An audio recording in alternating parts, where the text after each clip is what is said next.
নমস্কার বন্ধুরা, আমি সবিতা। আমটা যে দেখালাম এটা হলো গন্ডাছড়ার আম, মানে খুব ভালো। আর আমি আমটা কেটে তারপর তার মধ্যে সুজি দিয়ে মিক্সার গ্রাইন্ডারে পেস্ট করে নিলাম, আমার সুজি। আর তা মিলিয়ে বানাবো আমি মালপোয়া, আমের মালপোয়া পিঠা।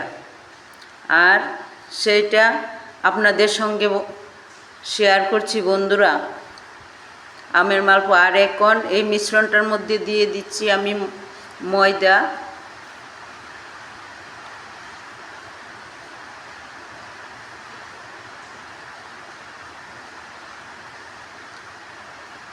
ময়দা দেওয়া শেষ করলাম। এখন লবণ দিয়ে দিচ্ছি। মালপোয়ার মধ্যেও অল্প লবণ দিতে হয় স্বাদটা ঠিকঠাক আনার জন্য। আর তা আমি লবণ দিয়ে দিলাম। এখন সব মিশিয়ে এখন দিয়ে দিচ্ছি চিনি। মালপোয়া তো একটু মিষ্টি মিষ্টি হয়, আর তার জন্য দিয়ে দিচ্ছি চিনি। আমটাই মিষ্টি, তবু চিনি দিয়েছি ভালোভাবে পিঠাটা একদম খাওয়ার উপযুক্ত হওয়ার জন্য। আর সেইটাই এখন ভালোভাবে মেখে নিচ্ছি। আর আম যে পেস্ট করেছি সেই বাটিটা এখন ধুয়ে অল্প জল দিয়ে দিলাম। এখন ভালোভাবে মিশ্রণ করে নিচ্ছি। আমের মালপোয়া মানে খুব ভালো লাগে। এখন মিশ্রণটা পুরোপুরি রেডি করে নিচ্ছি, একদম হাত দিয়ে ভালোভাবে রেডি করে নিচ্ছি। মানে পিঠার এই যে মাখাটা, এটা ঠিকঠাক হলে পিঠা খুব ভালো হয়। আর তার জন্য ভালোভাবে আমি হাত দিয়ে মিশ্রণটা করে নিচ্ছি।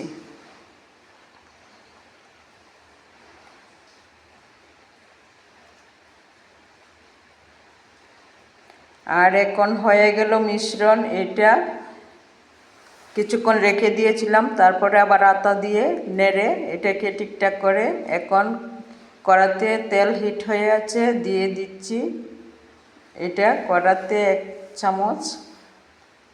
এখন শুরু হয়ে গেল মালপোয়া পিঠা রেডি হওয়া।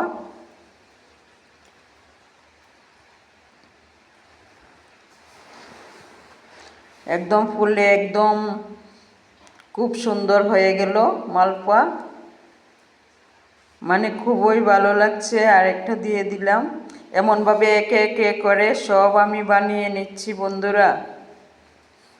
আমের মালপোয়া কার কার ভালো লাগে কমেন্টে জানাবেন। আমার তো খুবই ভালো লাগে, তার জন্য আমি আম দিয়ে মালপোয়া বানিয়ে নিচ্ছি।